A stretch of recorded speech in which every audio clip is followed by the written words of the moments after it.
கவியரசர் கண்ணதாசன் அவர்களுடைய மணிமண்டபத்துக்குள்ளே வந்திருக்கேன். அவருடைய நினைவை போற்றுகின்ற அற்புதமான படங்கள் இங்கே வச்சுருக்காங்க. தமிழக முதல்வராக இருந்த டாக்டர் எம்ஜிஆர் கூட அவர் இருக்கிற ஒரு ஃபோட்டோ.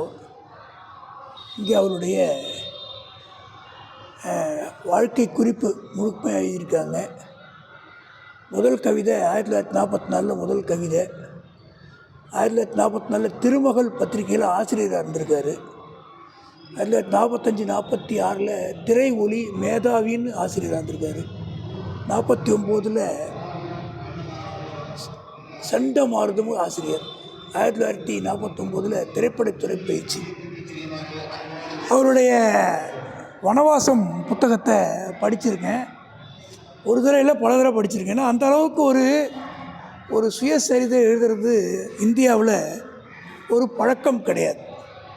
வெளிநாட்டில் அது அதிகமாக இருக்குது. இந்தியாவில் மகாத்மா காந்தி அவர்களுடைய சுயசரிதை நான் படிச்சிருக்கேன். அதை நிறையா தடவை படிச்சிருக்கேன். அதே மாதிரி இவருடைய வனவாசம் படிக்கும்போது அவர் அந்த எழுதியிருந்த பாணி ரொம்ப அற்புதமாக இருக்கும். அவர் தன்னுடைய மனதில் இருக்கிற சுயசரிதையெல்லாம் எழுதுறதுக்கு ஒரு தைரியம் வரும். அந்த தைரியம் திரு கண்ணதாசன் அவர்கிட்ட இருந்தது. அவர் முகமே ஒரு அழகு. ஒரு மிக அழகான மனிதர், சிந்தனையாளர், ஒரு மிகப்பெரிய அறிவாளி.